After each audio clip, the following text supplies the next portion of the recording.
Welcome to Teens Explosion Online Service. Teens Explosion adalah teens ministry dari GBI Basilea Kelapa Gading. Mari teman-teman, kita memuji menyembah Tuhan dan juga mendengarkan firman Tuhan bersama-sama. Hai teens, apa kabar? Pastinya tetap luar biasa dan tetap dalam penyertaan Tuhan ya. Merry Christmas and Happy New Year. Tetap semangat beribadah ya. Happy Sunday and God bless you guys. Shalom, TX apa kabar? Luar biasa, amin, puji Tuhan. Kak Doni berharap dan percaya kalian tetap di dalam perlindungan Tuhan dan kuat di dalam Tuhan. Sekalipun hari-hari ini kenaikan infected karena kasus virus corona varian Omicron cukup cepat sekali, tapi Kak Doni lebih percaya bahwa kasih Tuhan lebih cepat lagi untuk mendatangi kalian dan memeluk kita dan menguatkan hati kita, amin. Karena kasihnya yang luar biasa tinggal di dalam hidup kita, haleluya. Yuk kita sebelum dengar firman Tuhan, hari ini kita berdoa. Terima kasih Tuhan, kami bersyukur biarlah kami boleh mendengar firman Tuhan, kami boleh belajar hari ini dengan firman Tuhan yang Kau berikan buat setiap kami, supaya Roh Kudus Engkau yang menolong kami menerjemahkan, dan biarlah ini menjadi meremah buat hidup kami, supaya kami boleh belajar tentang bagaimana begitu besar kasih Tuhan atas setiap kami. Kami bersyukur dalam nama Yesus, haleluya, amin. Story of my love, ini dia tema yang mau dibahas hari ini. Kalau kita tahu ada lagu Story of my life, gitu ya, ini Story of my love. Atau lebih tepatnya story of love ya, tentang sebuah cerita yang paling banyak dan sangat banyak menginspirasi dan banyak dibicarakan di seluruh dunia. Wah, baru-baru ini kemarin ngetren banget tentang Layangan Putus, cerita tentang story of love dari, ada yang kita tahu lah ya, Mas Aris ya, dan juga Kapadokia. Ini cerita yang membuat banyak orang terluka, tergores, dimainkan dengan drama-drama cerita tentang begitu cinta, love itu menjadi tidak lagi menjadi hal yang diterima secara spesial, tetapi dibagi-bagi lagi, dibagi dua, dan yang lainnya. Dan banyak cerita sebelumnya yang kita tahu, yang kemarin cukup Kak Doni ikutin itu, yaitu tentang podcast dari seorang putri ini yang bernama Laura, yang dia sudah meninggal dunia dan dia cacat, disable, tapi bukan karena cacat ini, karena gangguan syaraf, dan syarafnya itu rusak gara-gara dia kecelakaan. Dan di dalam konteks kehidupan yang kecelakaan ini, dia nggak bisa bangun hampir 2 tahun lebih, dan dia nggak bisa makan badan, dan terjadi karena dia pacaran sama seseorang yang sukanya mabuk. Nah, ini orang-orang selebgram ya, yang terakhir akhirnya masuk penjara. Dan Laura pernah cerita, dia karena bucin dan karena dia sayang, karena dia cinta, dia love, ya whatever, dia akan lakuin apa aja sekalipun kondisinya seperti itu. Waduh, ini story of love yang baru-baru ini kita dengar. Apalagi kalau kalian tahu tentang yang kemarin juga cukup booming ya, kasus dari almarhum Vanessa Angel dan Bibi. Wah, itu anaknya yang hidup satu-satunya dalam peristiwa kecelakaan. Begitu tragis kehidupannya, tetapi begitu cintanya, begitu love-nya banyak orang, sehingga dia banyak orang mendukung anaknya ini dan mendonasikan untuk Gaga ya namanya, namanya Gala Sky. Gala Sky ini akhirnya boleh mendapatkan rumah untuk masa depannya, karena dia sudah tidak punya orang tua, dia yatim piatu. Nah, teman-teman, story of love ini adalah sebuah inspirasi ataupun hal yang paling banyak diceritakan, dibicarakan di seluruh dunia. Karena dari love ini ada orang yang makin lama makin mengasihi dan sayang dan benar-benar menunjukkan cintanya dari hari ke hari, Tetapi dari love ini juga ada orang yang sakit hati, kecewa karena love-nya ditolak, dukun bertindak. Love-nya ditolak, status pun jadi naik, yang gak beres-beres. Wah, pokoknya seperti itu. Nah, ini yang terjadi. Dan teman-teman perlu tahu, love itu is powerful. Kalau Alkitab bilang di dalam kitab Kidung Agung, love itu disamakan, disejajarkan dengan maut. Wah, ngeri sekali. Makanya hati-hati teman-teman, kita memang masuk di bulan Februari, bulannya cinta katanya ya. Tapi setiap hari sebenarnya penuh dengan cinta Tuhan buat hidup kita. Nggak perlu nunggu bulan Februari. Tetapi yang Kadon percaya, kita lagi ngomongin tentang love di sini, bicarain tentang love yang seperti apa. Gitu loh. Karena mungkin story of love-nya kita masing-masing berbeda. Story of love-nya Kadoni seperti apa dengan keluarga, dengan orang tua yang ada, dengan sahabat dan teman. Tidak semua berjalan dengan baik ternyata. Ada pasang surut, ada hancurnya, ada lebur hati kayak aduh sedih, kecewa, ada sukacita, ada damai sejahtera dan luar biasa. Story of love yang kita alami masing-masing. Apalagi buat kalian ya, ada yang kalau Kadoni sendiri ya memang masa muda dulu, umur masih SMA, kuliah gitu. Wah, pacaran udah gak tau deh, bisa dihitung sama jari susah deh. Agak nakal Kadoni karena Kadoni itu ya mungkin TP-TP ya, tebar persona mungkin dulu ya. Jadi makanya tebar persona sini, tebar persona.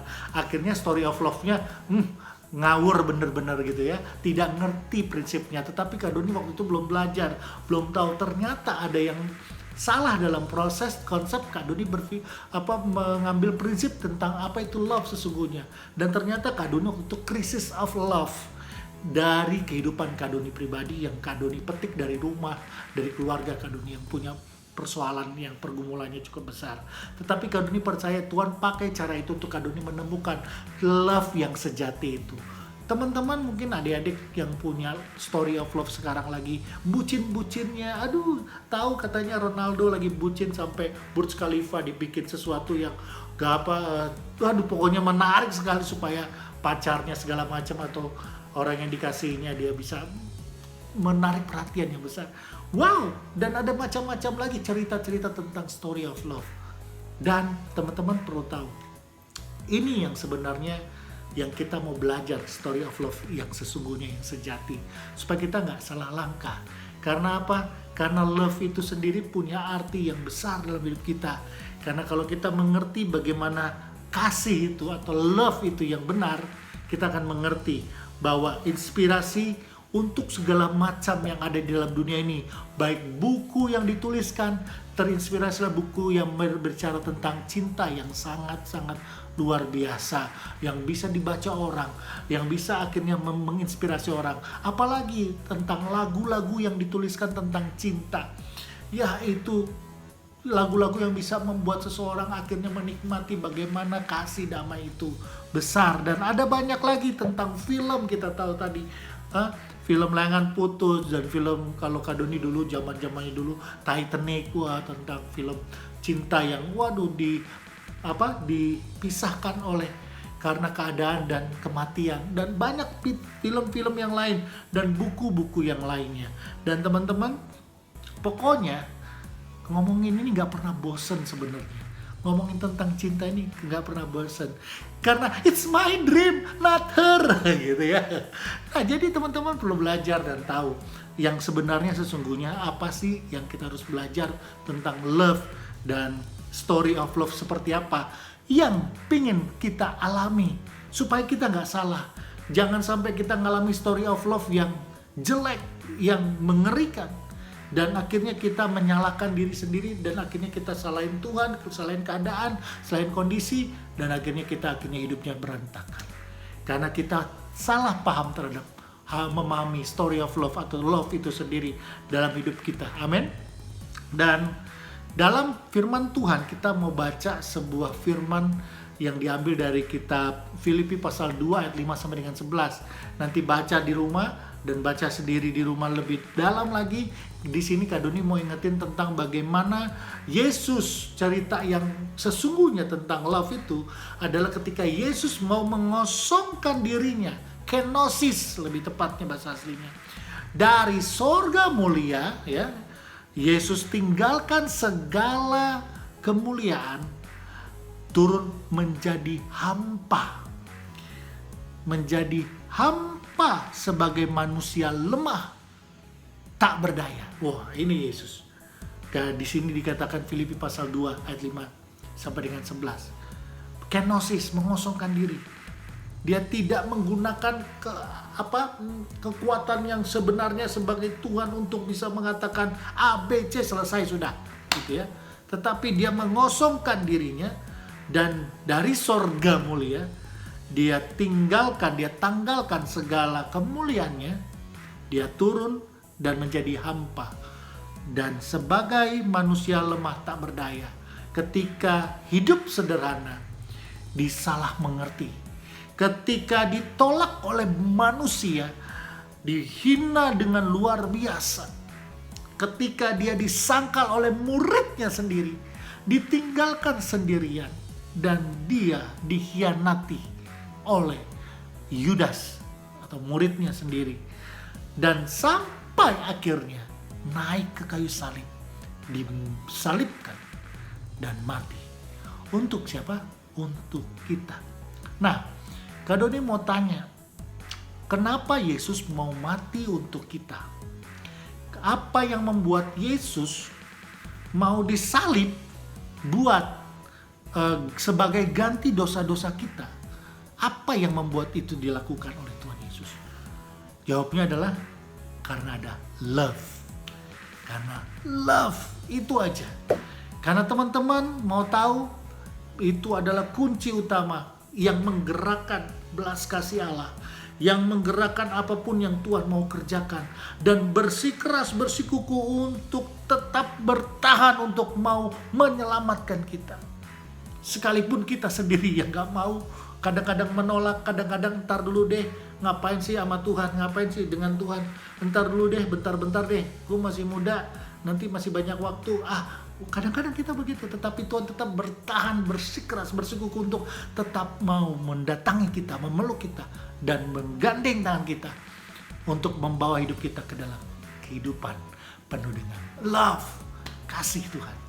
Nah, dalam firman Tuhan Yohanes pasal 3 ayat 16, kalau kita baca, kita tahu bahwa karena begitu besar kasih Allah akan dunia ini, sehingga ia mengaruniakan anaknya yang tunggal, supaya barang siapa yang percaya tidak binasa, melainkan beroleh hidup yang kekal. Jadi dengar baik-baik, ini kita belah Yohanes pasal 3 ayat 16. Kita mau belajar dari sini, karena dari Yohanes 3 ayat 16 berkata, bukti dari love itu memberi, gift. Pemberian, memberi. Inilah pemberian yang terbesar. Nah, ini yang jadi nilai utamanya yang kita harus mengerti tentang love. Karena apa? Love itu harus kita mengerti tentang love adalah memberi. Dan pemberian yang terbesar itu adalah Kristus, kasihnya buat kita. Amin. Kita baca baik-baik ya. Dari Yohanes 3:16 tentang yang pertama, karena begitu besar kasih Allah. Allah adalah pemberi yang terbaik dalam hidup kita. Allah adalah pemberi terbesar 100% yang memberikan hidup sampai hari ini. Memberikan nafas kehidupan kita. Yang memberikan kesempatan kita hidup boleh berjalan sampai hari ini. Allah sebagai pemberi terbesar dalam hidup kita.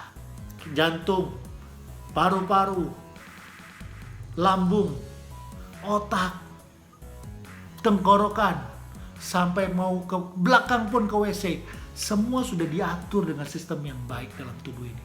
Pemberian yang terbaik dari Allah dalam hidup ini juga kita alami. Dan ada lagi hal-hal yang lebih lagi yang kita tidak pikirkan, bahkan sekalipun tidak pernah terlintas dalam pikiran kita, terlintas dalam hati kita, gak pernah kita dengar, gak pernah kita lihat oleh mata. Tuhan bisa sediain buat kita, karena Dia adalah pemberi terbesar. Amin. Allah begitu besar. Nah, yang kedua, begitu besar tuh bicara tentang level, tingkat kasih, yaitu level yang paling oke, yang paling tinggi, yang paling besar. Itu Dia, karena begitu besar levelnya. Wow, ini kita harus tahu bahwa ini Dia. Dan yang ketiga, dunia ini Begitu besar kasih Allah akan dunia ini. Dunia ini bicara tentang apa?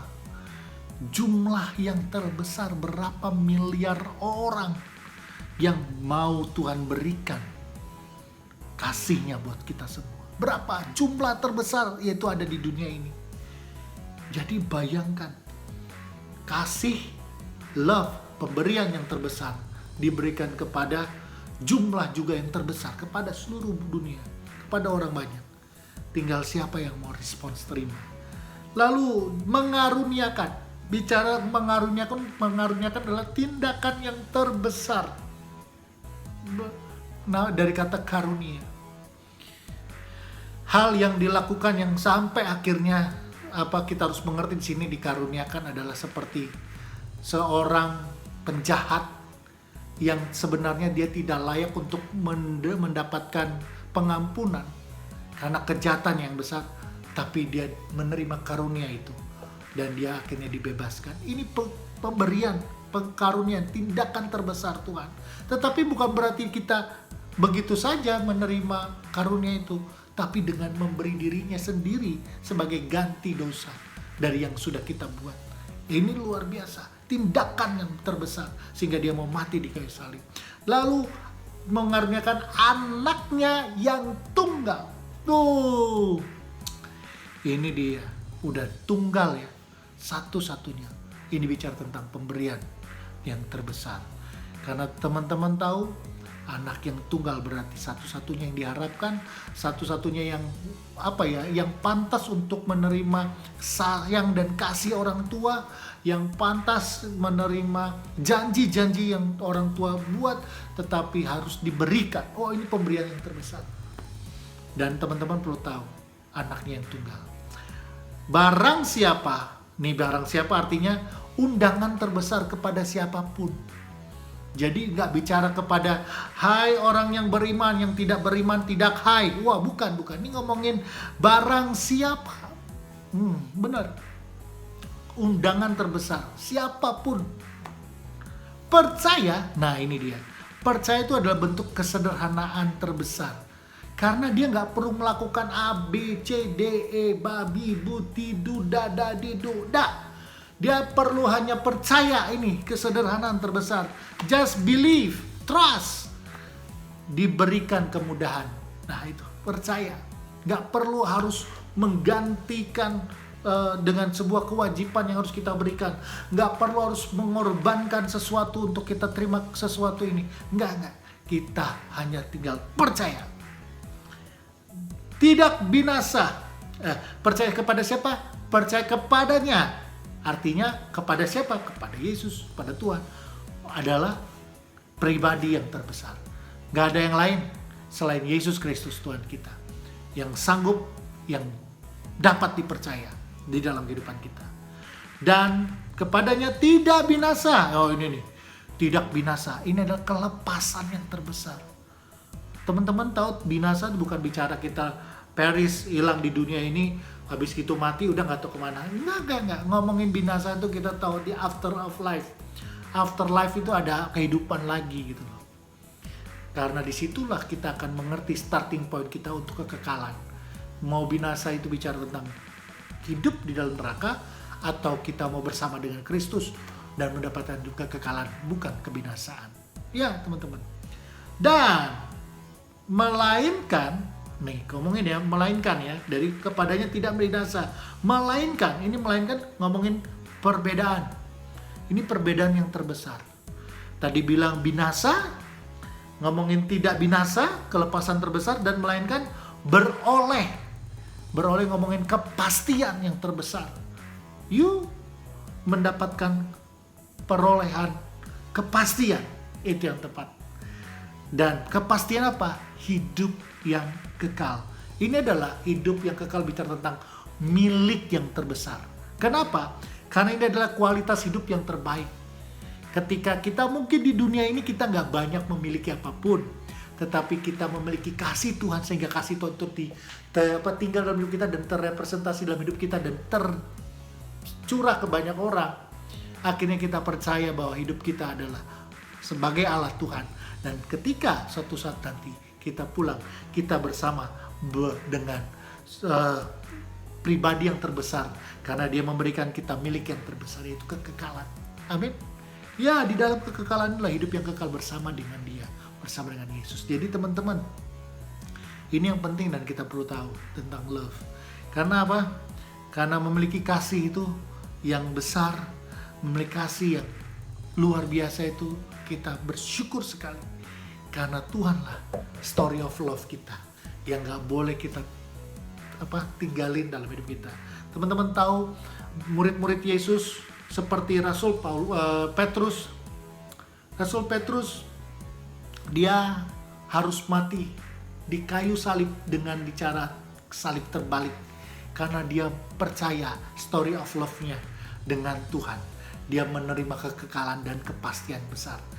Teman-teman tahu tentang Rasul Yohanes, dia mati tua kurang lebih 98 tahun, tetapi sebelum usia 98 tahun dia mengalami kehidupan yang luar biasa, hampir mati, digoreng di Roma waktu itu.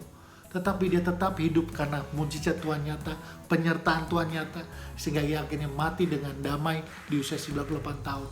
Dan karena kasihnya dia tetap bertahan, tetap mengasihi dan tetap mencintai Tuhan dalam hidupnya. Karena Tuhan terlebih dulu mengasihi hidupnya. Dan ada banyak cerita-cerita story of love.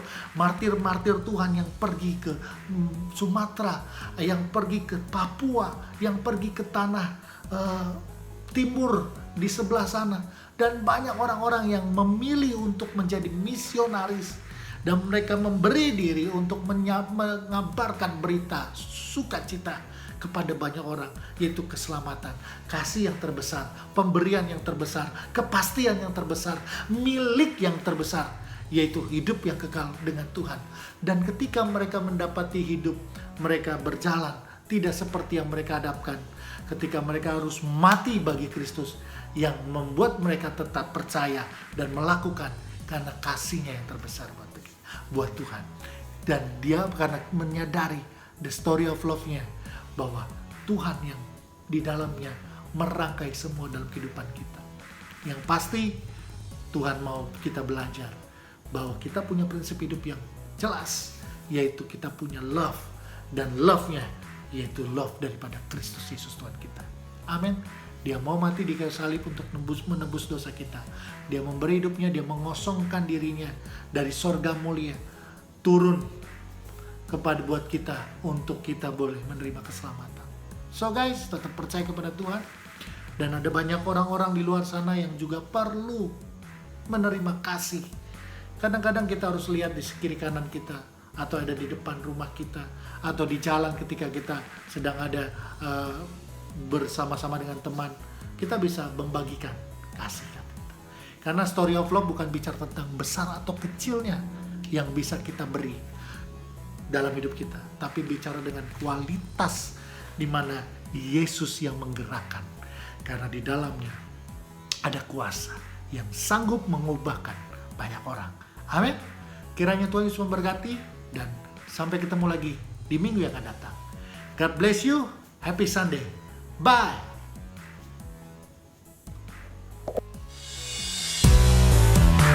Join us on Teens Explosion setiap hari Minggu jam 11.30 dan pastikan teman-teman ikut pada jam tersebut. Untuk teman-teman yang rindu memberikan persembahan untuk Tuhan, bisa langsung transfer ke rekening GBI Basilea berikut ini.